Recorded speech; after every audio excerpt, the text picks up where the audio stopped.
UP में सरकार बनाने की जो कवायद है वो तेज़ हो गई है। 25 मार्च को शपथ ग्रहण समारोह होगा और इस वक्त मेरे साथ नरेश अग्रवाल जी हैं। सर, एक प्रचंड जीत के साथ भाजपा दोबारा से सरकार बनाने जा रही है। क्या तस्वीर आप देख रहे हैं जो नई सरकार का गठन होने जा रहा है? नहीं, देखिए, ये तो प्रधानमंत्री जी तय करेंगे, लेकिन जिस तरह आप लोगों ने समाचार दिया है कि नए जोश को, नई उमंग को भी साथ में लेंगे, तो हमारे ख्याल सबका मिश्रण होगा और सबको बैलेंस करके नई सरकार गठित होगी। सर, तमाम विपक्षी दल के नेताओं को आमंत्रण भेजा गया है, लेकिन अखिलेश यादव ने कहा कि मैं नहीं जाऊंगा शपथ ग्रहण समारोह में। इसको किस तरीके से आप देखते हैं? ये डेमोक्रेसी में बड़ी छोटी सोच है और मैं अखिलेश जी से कहूँगा, पहले सोच बड़ी करें, तब डेमोक्रेसी की बात करें। अगर आमंत्रण मिला तो जरूर जाना चाहिए। आपको लगता है कि आना चाहिए? मैं बिल्कुल कहता हूँ जाना चाहिए। आपके बेटे हैं नितिन अग्रवाल, वो भी एक बड़े मार्जिन से चुनाव जीते हैं हरदोई से। क्या सोच रहे हैं उनके बारे में? क्या मंत्री बनने जा रहे हैं कैबिनेट में? देखिए, ये पार्टी को तय करना, हमको नहीं तय करना है। अब बड़े हो गए हैं, चौथे टर्म के मेरे हैं, पार्टी खुद ही सोचेगी और मुझे लगता है कुछ ठीक ही होगा। Thank you sir. तो मेरे साथ थे भाजपा नेता नरेश अग्रवाल, जो कि यहाँ पर बीजेपी दफ्तर पहुँचे हुए हैं। जहाँ तक सवाल शपथ ग्रहण समारोह को लेकर है, तो चूँकि जो तमाम विपक्ष के बड़े नेता हैं उनको आमंत्रण पत्र भेजा गया है, लेकिन जानकारी आ रही है कि अखिलेश यादव ने शपथ ग्रहण समारोह में आने से मना कर दिया, जिसको लेकर नरेश अग्रवाल ने अखिलेश यादव पर हमला बोला है। इन्होंने कहा कि लोकतंत्र में ये एक छोटी सोच है, अगर उनको आमंत्रित किया गया है तो उन्हें शपथ ग्रहण समारोह में आना चाहिए। वीडियो जर्नलिस्ट विखान के साथ Avinash Singh, news state Lucknow. Video journalist Vikhan के साथ अविनाश सिंह, न्यूज नेशन लखनऊ। नमस्कार, न्यूज स्टेट उत्तर प्रदेश उत्तराखंड देख रहे हैं आप और पहाड़ समाचार में मैं हूं आपके साथ पूजा खंडूरी। बुलेटिन की शुरुआत करेंगे बड़ी खबर के साथ। उत्तराखंड के नए सीएम के नाम पर आज मोहर लग सकती है। देहरादून में बीजेपी विधानमंडल दल की अहम बैठक होने जा रही है। बैठक में दोनों केंद्रीय पर्यवेक्षक शामिल होंगे और उत्तराखंड के सभी सांसद भी इस बैठक में मौजूद रहेंगे। मीटिंग के बाद नए सीएम के नाम का ऐलान संभव है। लगातार इसी बात पर सस्पेंस बरकरार था कि उत्तराखंड का अगला मुख्यमंत्री आखिरकार कौन होगा, क्योंकि उत्तराखंड में प्रचंड बहुमत के साथ वापसी तो कर रही है बीजेपी, अपनी सरकार बना रही है, रिपीट करती नजर आ रही है, लेकिन क्योंकि पुष्कर सिंह धामी अपनी सीट से चुनाव हार गए, तो उसके बाद लगातार यही सवाल था कि कौन अगला मुख्यमंत्री होगा उत्तराखंड का। उसको लेकर दिल्ली में भी लगातार चर्चाएं जारी थी, बैठकों का दौर, मंथनों का दौर लगातार जारी था। आज उत्तराखंड में विधानमंडल दल की अहम बैठक होने जा रही है, जिसमें इस बात का फैसला हो जाएगा और संभवतः नाम का ऐलान हो जाएगा कि कौन बनेगा उत्तराखंड का अगला मुख्यमंत्री। आज शाम 5 बजे विधानमंडल दल की बैठक होगी, जिसमें केंद्रीय नेतृत्व द्वारा जो पर्यवेक्षक नियुक्त किए गए हैं, राजनाथ सिंह और मीनाक्षी लेखी सांसद हैं, केंद्रीय मंत्री भी हैं, वो इसमें मौजूद रहेंगे। तो देहरादून पहुंचेंगे ये दोनों केंद्रीय पर्यवेक्षक, जहां पर रायशुमारी भी की जाएगी विधायकों के साथ जिन्होंने शपथ ले ली है, और उसके बाद इस बात का फैसला किया जाएगा कि कौन होगा उन विधायकों का नेता।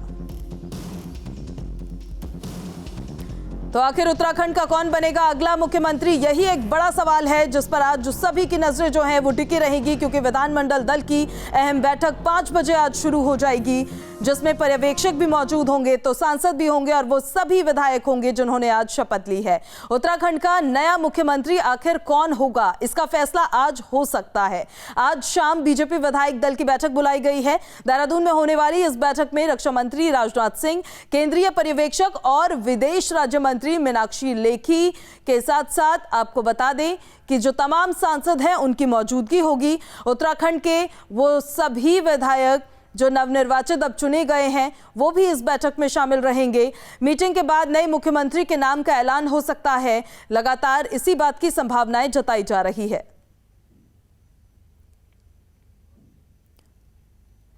आज भारतीय जनता पार्टी विधानमंडल दल की हमारी बैठक शाम को 5 बजे भारतीय जनता पार्टी कार्यालय में होगी और केंद्रीय पर्यवेक्षक के रूप में केंद्रीय रक्षा मंत्री माननीय राजनाथ सिंह जी और केंद्रीय मंत्री मीनाक्षी लेखी जी पर्यवेक्षक के रूप में रहेंगे। सभी विधायक हमारे पहुंच गए हैं और ठीक टाइम से बैठक शुरू हो गई।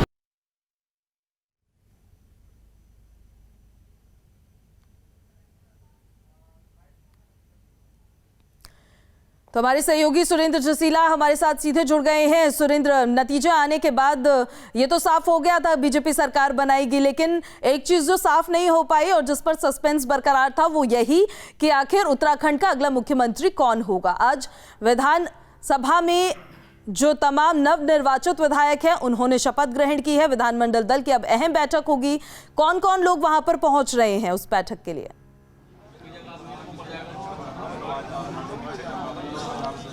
देखिए, बिल्कुल आज भाजपा विधानमंडल दल की बैठक होगी। करीब 5 बजे से शुरू होगी। भाजपा प्रदेश कार्यालय में बैठक होनी है। विधानमंडल में आमतौर पे सारे विधायक जो होते हैं वो उसके सदस्य होते हैं, लेकिन विधानमंडल दल की बैठक में आज इन सदस्यों के अलावा कार्यवाहक मुख्यमंत्री पुष्कर सिंह धामी भी होंगे।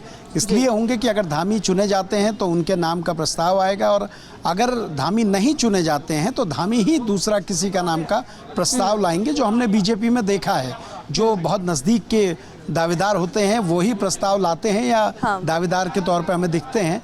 और दूसरी बात यह है कि 5 लोकसभा सांसद और 2 राज्यसभा सांसद, ये सातों सांसद भी आपको विधानमंडल दल की बैठक में दिखाई देंगे। राजनाथ सिंह और मीनाक्षी लेखी, ये दोनों तमाम जो नेता हैं, ये करीब 4:45 के लगभग इस बैठक में भाग लेने के लिए पहुंचेंगे। और आज ये तय हो जाएगा कि आखिरकार उत्तराखंड में अगला मुख्यमंत्री कौन होगा। उत्तराखंड में बीजेपी जिस तरह से तमाम 47 सीटों के साथ एक इतिहास बनाते हुए एक रिकॉर्ड तोड़ बहुमत के साथ सत्ता में आई है, और ऐसे में मुख्यमंत्री के चयन में 10 दिन से ज़्यादा का वक्त लगा है, और अब वक्त ज़्यादा ना हो, इसलिए आज की जो विधानमंडल की बैठक होगी इसमें ये क्लियर हो जाएगा कि आखिरकार कौन उत्तराखंड का अगला मुख्यमंत्री बनने जा रहा है। बिल्कुल सुरेंद्र, क्योंकि सवाल ये यहाँ पर खड़ा हो रहा था कि ये जो पेच है वो पेच कहाँ पर फंसता हुआ नजर आ रहा है, क्योंकि कई विधायक ऐसे थे जिन्होंने अपनी सीट को छोड़ने की, इस्तीफा देने की पेशकश की थी खुद कार्यवाहक मुख्यमंत्री पुष्कर सिंह धामी के लिए। तो कहाँ ये पेच फंस रहा था?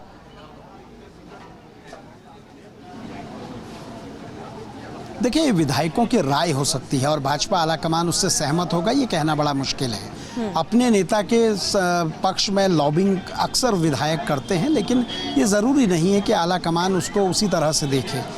कई नेता ऐसे हैं जो चुनाव लड़ेंगे, भले ही वो अभी विधानसभा के सदस्य ना हो, उनके लिए विकल्प के तौर के उनके साथी सीट छोड़ देंगे। ये कोई बहुत बड़ी बात नहीं है, लेकिन हाँ, ये ज़रूर है कि पुष्कर धामी के लिए 6 के करीब विधायकों ने कहा था वो अपनी सीट छोड़ देंगे, वहाँ से उनको चुनाव लड़ाना चाहते हैं।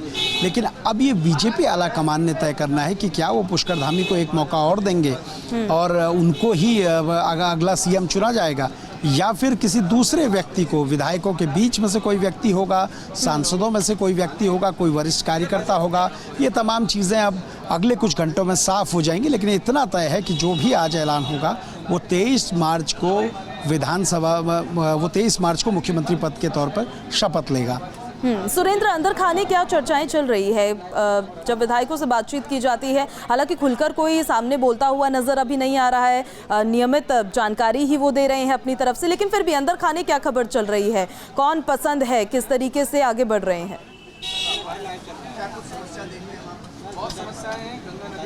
देखिए, भाजपा विधानमंडल दल की बैठक के बाद ही ये साफ होगा। भाजपा विधायकों की अगर आप बात कर रहे हैं तो विधायकों के पास इस तरह की कोई जानकारी नहीं है, क्योंकि दिल्ली में जो महत्वपूर्ण बैठकें होंगी, कल दोपहर में जो बैठक हुई उसमें ये तय हुआ कि जो मुख्यमंत्री का शपथ ग्रहण समारोह होगा उसमें कौन विशिष्ट अतिथि होंगे, आंदोलनकारी कौन कौन आएंगे, समाज के अलग अलग तबकों से जुड़े हुए कौन लोग आएंगे। और दूसरी बैठक जो रात में हुई उसमें ये तय हुआ कि हम किसको कमान सौंपने जा रहे हैं, धामी को लेकर क्या पक्ष है, धामी को लेकर विपक्ष क्या है, धामी के एडवांटेज क्या हैं, डिसएडवांटेज क्या है, ये तमाम चीज़ों पर चर्चा हुई है। अगर उनकी जगह पे कोई नया नेतृत्व लाया जाता है तो क्या वो 5 साल तक पूरी तरह से सत्ता को चला सकता है और किसी तरह का कोई विरोध नहीं होगा? पिछले बार 2017 से 22 को 3 बार मुख्यमंत्री देना देवभूमि को ये एक बड़ी चुनौती है जो केंद्रीय नेतृत्व के लिए भी रहने वाली है। सुरेंद्र, आपके पास हम वापस लौटेंगे। निशांत हमारे सहयोगी राजनाथ सिंह के आवास के बाहर से सीधे हमारे साथ जुड़ गए हैं। कब तक निकल रहे हैं वहां से पर्यवेक्षक देहरादून के लिए? निशांत। देखिए, रक्षा मंत्री राजनाथ सिंह अभी संसद भवन से निकले हैं। कुछ ही देर बाद वो अपने आवास पर पहुंचेंगे और उम्मीद है कि लगभग 1:30 बजे के आसपास वो यहां से उत्तराखंड के लिए रवाना हो जाएंगे। उत्तराखंड के चुनाव प्रभारी प्रहलाद जोशी भी उनके साथ है। हो सकता है कि प्रहलाद जोशी भी यहां रक्षा मंत्री राजनाथ सिंह के आवास पर आएँ और फिर दोनों एक साथ उत्तराखंड के लिए रवाना हो जाए। इसके अलावा उत्तराखंड से जो तमाम सांसद हैं वो भी इन्हीं के साथ उत्तराखंड के लिए रवाना हो जाए। शाम को विधायक की बैठक है और बैठक के बाद मुख्यमंत्री के नाम की घोषणा होनी है। ऐसे में सभी की निगाहें राजनाथ सिंह पर हैं और कुछ ही देर बाद अपने आवास से वो निकलने वाले हैं। आपने बताया अभी संसद से वो बाहर निकले थे, तब मीडिया से मुखातिब हुए थे क्या? कुछ कहा उनकी तरफ से, कुछ कहा गया? देखिए, अभी वो मीडिया से मुखातिब नहीं हुए हैं। संसद से वो सीधा अपने आवास के लिए निकले हैं। थोड़ी ही देर में वो अपने आवास पर पहुंचेंगे अकबर रोड पर और यहां से अब वो उत्तराखंड के लिए रवाना होंगे। और पर्यवेक्षक की भूमिका में है राजनाथ सिंह और राजनाथ सिंह के बारे में कहा जाता है कि बीजेपी में जब भी कोई मजबूरी होती है तो मजबूरी के नाथ राजनाथ होते हैं। और आपको अभी तस्वीरें दिखाना चाहेंगे राजनाथ सिंह के घर के बाहर की। ये वही गेट है जहाँ से वो निकलेंगे रक्षा मंत्री राजनाथ सिंह। आप देख सकते हैं कि अभी जो सिक्योरिटी है वो तैयारियां कर रही है और कुछ ही देर बाद रक्षा मंत्री राजनाथ सिंह यहां से निकलेंगे उत्तराखंड के लिए। फिलहाल वो संसद भवन से अपने आवास के लिए निकले हैं। थोड़ी देर में आवास आएंगे और फिर इसी गेट के माध्यम से एयरपोर्ट के लिए निकलेंगे जहां से वो उत्तराखंड जाएंगे। और उत्तराखंड में आज मुख्यमंत्री का जो चेहरा है उसकी घोषणा होगी जब विधायक दल की बैठक हो जाएगी। और जैसा कि मैं आपको बता रहा था राजनाथ सिंह के बारे में कि जब बीजेपी मुश्किल में पड़ी है तो उन्होंने एक संकट मोचक की भूमिका निभाई है। और उत्तराखंड में भी बीजेपी के सामने आज बड़ी मुश्किल है कि चेहरा कौन होगा और ऐसा चेहरा जो विवादित ना हो। इसलिए आला कमान ने काफ़ी सोच समझ के फैसला लिया है और बीजेपी के नाथ यानी कि बीजेपी के मजबूरी के नाथ राजनाथ कहे जाते हैं कि जब भी पार्टी फंसती है तो राजनाथ निकालते। और राजनाथ को उत्तराखंड भेजे जाने की वजह यह है कि जब इस कद का नेता वहां पर जाएगा, विधायकों से रायशुमारी करेगा, आला कमान की अपनी बात रखेगा, तो उनके कद के चलते अगर कोई नेता विरोध करना भी चाहेगा तो चुप्पी साध लेगा। और पार्टी जिस तरीके से लगातार कह रही है कि उत्तराखंड में गैर विवादित चेहरा चाहिए, 2 साल यानी कि 2024 में जो आसानी से बीजेपी को उत्तराखंड में लोकसभा चुनाव में जीत दिला सके और 5 साल एक स्टेबल गवर्नमेंट दे सके, ऐसे व्यक्ति को आज मुख्यमंत्री बनाने का मौका दिया जाएगा। और उसी के लिए अब राजनाथ सिंह थोड़ी देर बाद यहाँ से निकलेंगे।